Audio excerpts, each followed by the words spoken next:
السلام عليكم ورحمة الله وبركاته. أعوذ بالله من الشيطان الرجيم. بسم الله الرحمن الرحيم. الحمد لله رب العالمين. الصلاة والسلام على سيد المرسلين وعلى آله وصحبه أجمعين. أما بعد. എൻ്റെ ശബ്ദം ശ്രവിക്കുന്ന പ്രിയപ്പെട്ട സഹോദര സഹോദരിമാരെ, വിശുദ്ധ റമളാൻ നമ്മിലേക്ക് കടന്നു വരികയാണ്. റമളാൻ നാം ക്ഷണിച്ചു വരുത്തുന്ന ഒരു അതിഥിയാണ്. അതിഥിയെ മാന്യമായ രൂപത്തിൽ സൽക്കരിക്കുക എന്നുള്ളത് ഏതൊരു മാന്യനായ വ്യക്തിയുടെയും അടയാളം. വിശുദ്ധ റമളാനിന് 2 മാസം മുമ്പ് തന്നെ നാം അല്ലാഹുവിനോട് ദുആ ചെയ്ത് നമ്മിലേക്ക് അടുപ്പിക്കാൻ വേണ്ടി നാം ആഗ്രഹിച്ചിട്ടുണ്ട്, കൊതിച്ചിട്ടുണ്ട്. اللهم بارك لنا في رجب وشعبان وبلغنا رمضان. അല്ലാഹുവേ, റജബിലും ശഅബാനിലും ഞങ്ങൾക്ക് നീ ബറക്കത്ത് നൽകണേ, റമളാനിനെ ഞങ്ങൾക്ക് നീ എത്തിക്കണേ എന്ന് റജബ് പിറന്നാൽ മുത്തുനബി സല്ലല്ലാഹു അലൈഹി വസല്ലമ തങ്ങൾ ദുആ ചെയ്യാറുണ്ടായിരുന്നു. 2 മാസം കഴിഞ്ഞിട്ട് വരാനിരിക്കുന്ന റമളാനിനെ 2 മാസം മുമ്പ് തന്നെ അത് എത്തിക്കിട്ടാൻ വേണ്ടി മുത്തുനബി സല്ലല്ലാഹു അലൈഹി വസല്ലമ തങ്ങൾ ദുആ ചെയ്യുമ്പോൾ നമുക്ക് മനസ്സിലാക്കാം ആ റമളാനിന് എത്രമാത്രം മഹത്വം ഉണ്ടായിരിക്കും. വിശുദ്ധ റമളാനിന്റെ മഹത്വം എന്താണ്? അത് വിശുദ്ധ ഖുർആൻ തന്നെ പറയുന്നുണ്ട്. ശഹ്റു റമളാനല്ലദീ ഉൻസില ഫീഹിൽ ഖുർആൻ ഹുദൽ ലിന്നാസി വബയ്യിനാതിൻ മിനൽ ഹുദാ വൽ ഫുർഖാൻ. വിശുദ്ധ റമളാൻ എന്ന് പറഞ്ഞാൽ വിശുദ്ധ ഖുർആൻ അവതരിപ്പിക്കപ്പെട്ടു എന്നുള്ളതാണ് അതിന്റെ ഒന്നാമതായിട്ടുള്ള പ്രത്യേകത. വിശുദ്ധ ഖുർആനിൽ അല്ലാഹു സുബ്ഹാനഹു വ തആല സൂറത്തുൽ ബഖറയിൽ നമ്മെ പഠിപ്പിക്കുന്നത് അതാണ്. വിശുദ്ധ റമളാൻ അതിന്റെ മഹത്വം അല്ലദീ ഉൻസില ഫീഹിൽ ഖുർആൻ, ഖുർആൻ അതിൽ അവതരിച്ചു എന്നുള്ളത്. ഫമൻ ശഹിദ മിൻകുമുശ് ശഹ്റ ഫല്യസും, ഖുർആൻ അവതരിച്ച ആ മാസത്തിന് മഹത്വം ഉണ്ടാകുമ്പോൾ എന്ത് ചെയ്യണം എന്നും വിശുദ്ധ ഖുർആൻ നമ്മെ പഠിപ്പിക്കുന്നുണ്ട്. ഫമൻ ശഹിദ മിൻകുമുശ് ശഹ്റ ഫല്യസും, ആരെങ്കിലും ആ പുണ്യമായ മാസത്തിൽ ഹാദിറായാൽ, ഒരുമിച്ച് കൂടിയാൽ, ആ മാസം അനുഭവിക്കാൻ ഭാഗ്യം ലഭിച്ചാൽ ഫല്യസുംഹു, അവൻ നോമ്പനുഷ്ഠിച്ചു കൊള്ളട്ടെ. അപ്പോൾ നോമ്പാണ്, വിശുദ്ധ റമളാനിൽ നോമ്പനുഷ്ഠിക്കുക എന്നുള്ളതാണ് റമളാനിൽ നാം ചെയ്യേണ്ട ഏറ്റവും പ്രധാനപ്പെട്ട ഒന്ന്. പ്രിയപ്പെട്ട മുഅ്മിനീങ്ങളെ, സഹോദര സഹോദരിമാരെ, നോമ്പനുഷ്ഠിക്കുക എന്നുള്ളതിന് വലിയ പ്രതിഫലമുണ്ട്. നബി സല്ലല്ലാഹു അലൈഹി വസല്ലമ തങ്ങൾ പഠിപ്പിച്ചിട്ടുണ്ട്. അസ്സൗമു ലി, ഒരു ഖുദ്സിയായ ഹദീസിൽ മുത്തുനബി പഠിപ്പിക്കുകയാണ്. അല്ലാഹു സുബ്ഹാനഹു വ തആല പറയുന്നു, അസ്സൗമു ലി, നോമ്പെനിക്കുള്ളതാണ്, ഞാനാണ് ആ നോമ്പിന് പ്രതിഫലം നൽകുന്നത് എന്ന് അല്ലാഹു സുബ്ഹാനഹു വ തആല പറഞ്ഞതായി നബി സല്ലല്ലാഹു അലൈഹി വസല്ലമ തങ്ങൾ നമ്മെ പഠിപ്പിക്കുന്നു. അതുകൊണ്ട് റമളാനിൽ നിർബന്ധമായും ഒരു മനുഷ്യൻ ചെയ്യാനുള്ളത് നോമ്പനുഷ്ഠിക്കുക എന്നുള്ളതാണ്. അതുകൊണ്ട് റമളാനിൽ നാം നോമ്പനുഷ്ഠിക്കാൻ വേണ്ടി തയ്യാറാകണം. എല്ലാവരും തയ്യാറായിട്ടുണ്ടാകും, നോമ്പനുഷ്ഠിക്കും എന്നുള്ളതിൽ യാതൊരു സംശയവുമില്ല. റമളാൻ നമ്മിലേക്ക് വരുമ്പോൾ വേറെയും പല തീരുമാനങ്ങളും പല ഒരുക്കങ്ങളും നാം റമളാനിന് വേണ്ടി തയ്യാറാക്കേണ്ടതുണ്ട്, നാം ഒരുങ്ങേണ്ടതുണ്ട്. ഞാൻ പറഞ്ഞുവല്ലോ, വിശുദ്ധ റമളാൻ ഒരു അതിഥിയാണ്. അതിഥിയെ പൂർണ്ണമായ രൂപത്തിൽ സൽക്കരിക്കാനും വരവേൽക്കാനും നാം നേരത്തെ പ്ലാൻ ചെയ്യണം. എങ്കിൽ മാത്രമേ ആ അതിഥി നമ്മെ ഇഷ്ടപ്പെടുകയുള്ളൂ. നിങ്ങൾ ആലോചിച്ചു നോക്കൂ, നിങ്ങൾ ഒരു വീട്ടിലേക്ക് വിരുന്നിന് വേണ്ടി പോകുന്നു, ഒരു വീട്ടിലേക്ക് ആ വീട്ടുകാരെ സന്ദർശിക്കാൻ വേണ്ടി ഒരു അതിഥിയായി പോകുന്നു.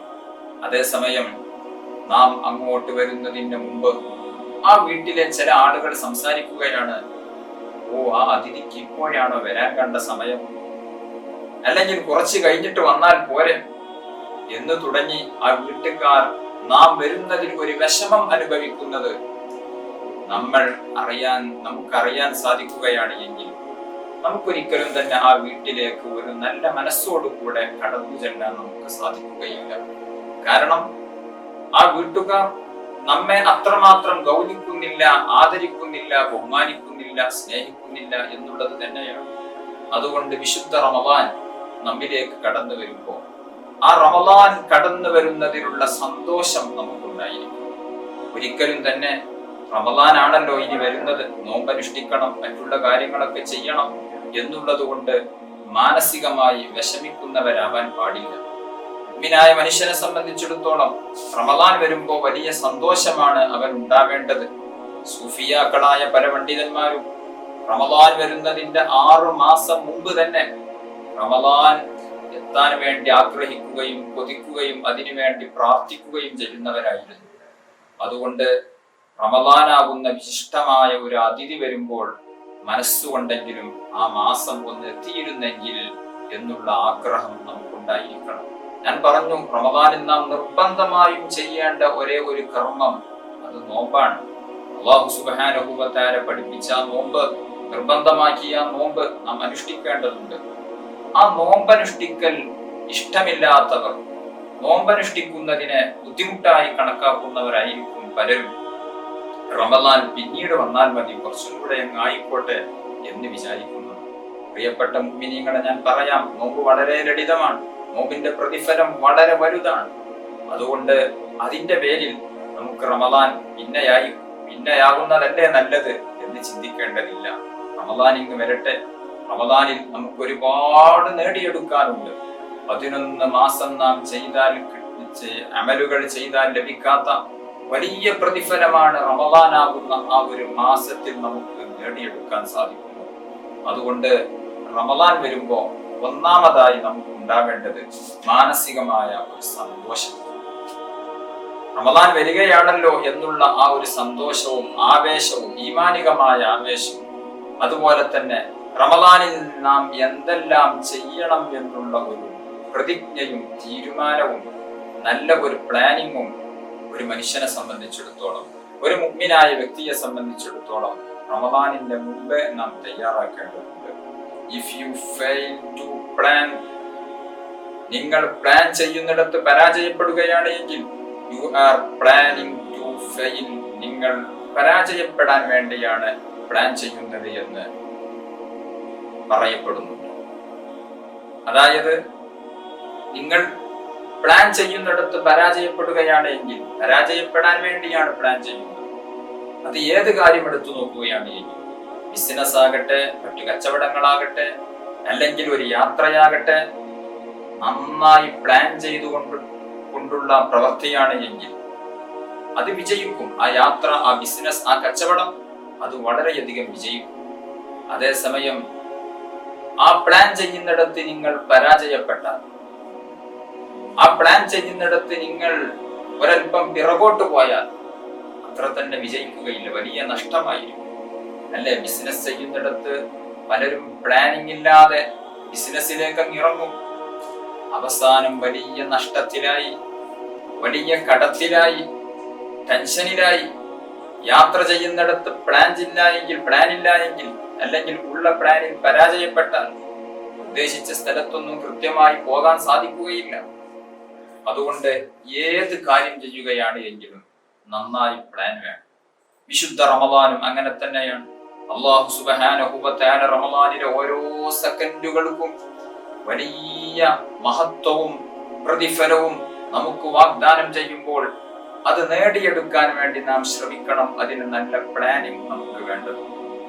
പ്രിയപ്പെട്ട മുഅ്മിനീങ്ങളെ, സഹോദര സഹോദരിമാരെ, റമദാനിൽ നാം എന്തെല്ലാം ചെയ്യണം എന്നുള്ളത് ആദ്യമായി നാം കൃത്യമായി നോട്ട് ചെയ്തു വെക്കേണ്ടത്. അല്ലാഹു സുബ്ഹാനഹു വ തആല നിർബന്ധമാക്കിയത് നോമ്പാണ്. അത് നാം എന്തായാലും നോൽക്കും. ഒന്ന് നോമ്പ്. അതുപോലെ തന്നെ ഞാൻ ആദ്യം ഓതിയ ആയത്തിൽ പറഞ്ഞു, വിശുദ്ധ റമദാനിന്റെ ഒന്നാമത്തെ മഹത്വം ശഹ്റു റമദാൻ അല്ലദീ ഉൻസില ഫീഹിൽ ഖുർആൻ, ഖുർആൻ അവതരിപ്പിക്കപ്പെട്ടു എന്നുള്ളതാണ് വിശുദ്ധ റമദാനിന്റെ ഒന്നാമത്തെ മഹത്വം. അതുകൊണ്ട് തന്നെ ആ വിശുദ്ധ ഖുർആൻ ധാരാളം പാരായണം ചെയ്യും. വിശുദ്ധ ഖുർആൻ ധാരാളം പാരായണം ചെയ്യേണ്ട മാസമാണ്.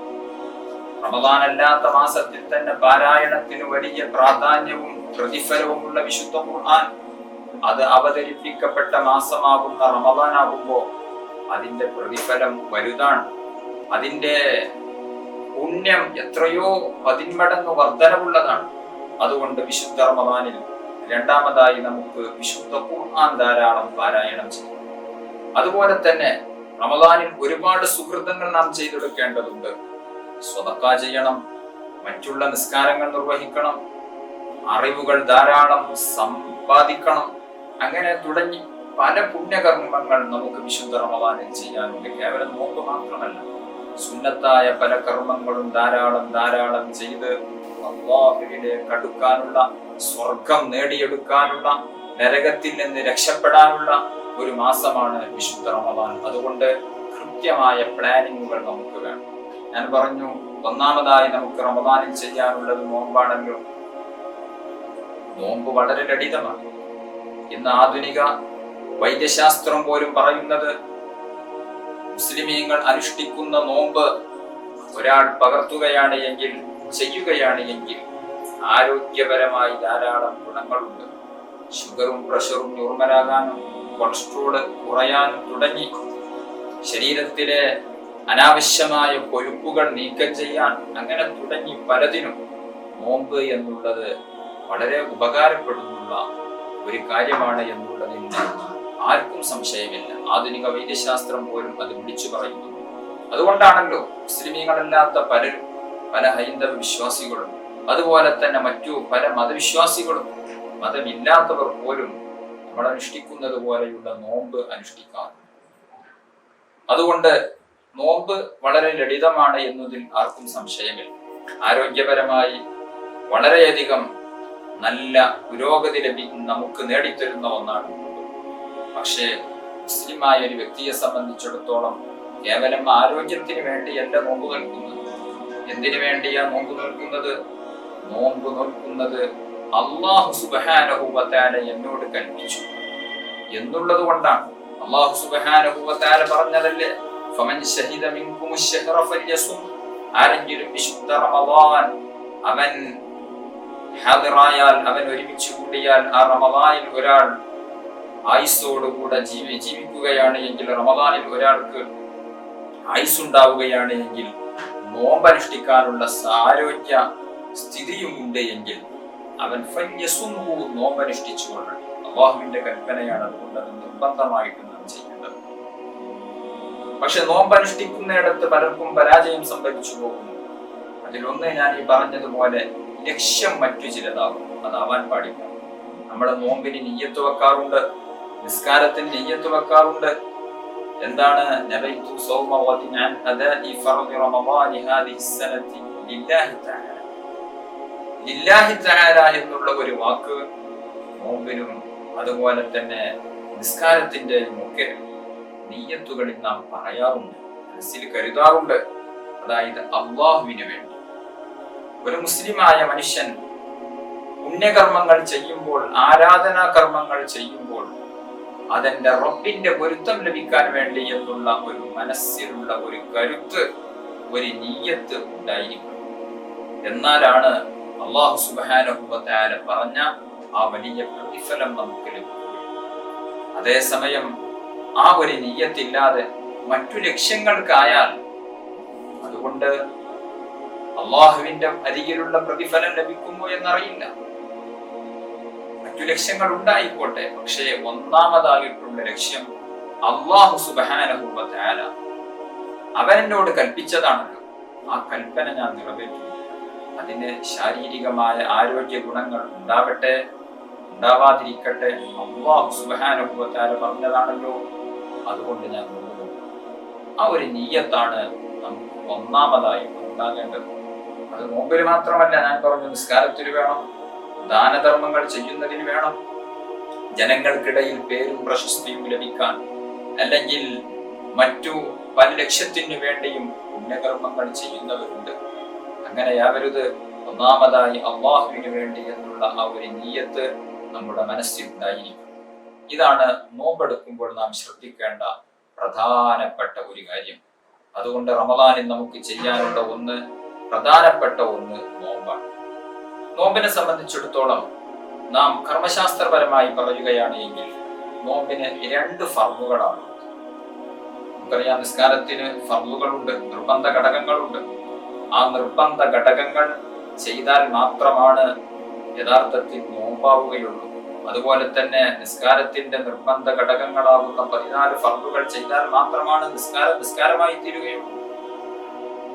നിസ്കാരത്തിലെ 14 ഫർളുകളിൽ നിന്ന് ഒരാൾ റുക്കൂഅ് എന്ന് പറയുന്ന ഫർള് ഉപേക്ഷിച്ചാൽ അയാളുടെ നിസ്കാരം സ്വീകാര്യമല്ല. കാരണം നിസ്കാരത്തിന്റെ നിർബന്ധ ഘടകമാകുന്ന റുക്കൂഇനെ അയാൾ ഉപേക്ഷിച്ചു എന്ന്.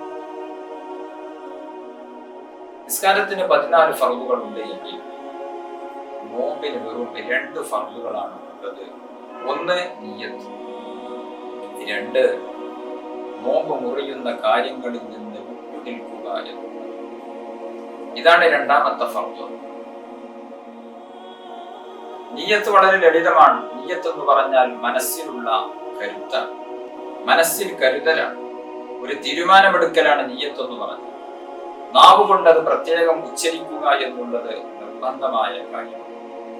അപ്പോൾ നാം നിയ്യത്ത് വെക്കുമ്പോൾ നവൈതു സൗമ ഗദിൻ അൻ അദാഇ ഫർളി റമളാനി ഹാദിഹി സനതി ലില്ലാഹി തആല എന്ന അറബിയിൽ പറഞ്ഞതിന് ശേഷം മലയാളത്തിൽ അതിന്റെ അർത്ഥം പറയും. എന്താണ് അർത്ഥം? നവൈതു എന്ന് പറഞ്ഞാൽ ഞാൻ കരുതി, സൗമ ഗദിൻ നാളത്തെ നോമ്പിനെ ഞാൻ കരുതി, അൻ അദാഇ ഫർളി റമളാനി റമളാൻ മാസത്തിലെ ഫർളായ അദാ ആയ നാളത്തെ നോമ്പിനെ ഞാൻ നോൽക്കാൻ വേണ്ടി കരുതി. ഹാദിഹി സനതി, ഈ വർഷത്തിൽ ആർക്ക് വേണ്ടി നോൽക്കാൻ കരുതി? ലില്ലാഹി തആല, അല്ലാഹുവിന് വേണ്ടി നോൽക്കാൻ കരുതി എന്ന് നാം നിയ്യത്ത് വെക്കും.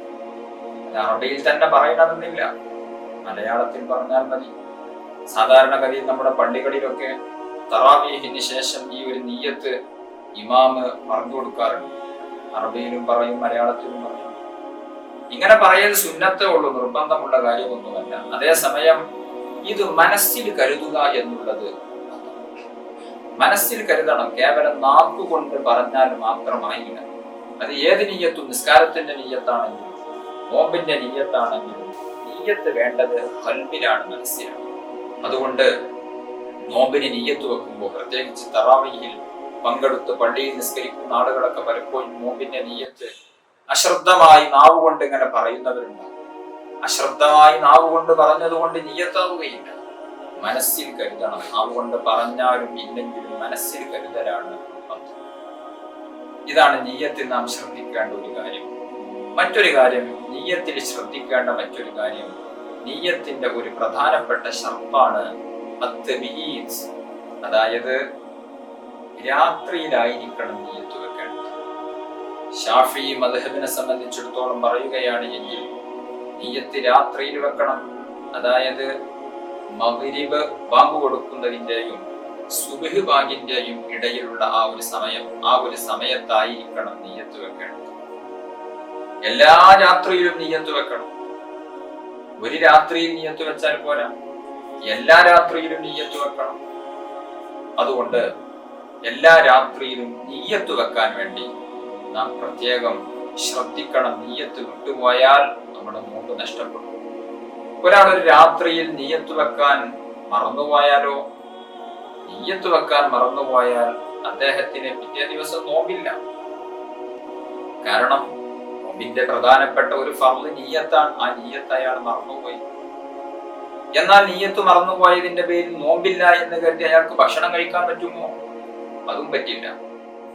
കാരണം നിയ്യത്ത് മറന്നുപോയതിന്റെ പേരിലോ അല്ലെങ്കിൽ മറ്റെന്തെങ്കിലും കാരണത്തിന്റെ പേരിലോ നോമ്പെടുക്കാൻ കഴിവുള്ള ഒരാള് റമളാനിലെ നോമ്പ് അയാൾക്ക് നഷ്ടപ്പെട്ടാൽ അയാൾക്ക് ഇംസാഖ് നിർബന്ധമാണ്. ഇംസാഖ് എന്ന് പറഞ്ഞാൽ നോമ്പ് മുറിയുന്ന കാര്യങ്ങളിൽ നിന്ന് വിട്ടു നിൽക്കുക എന്ന്.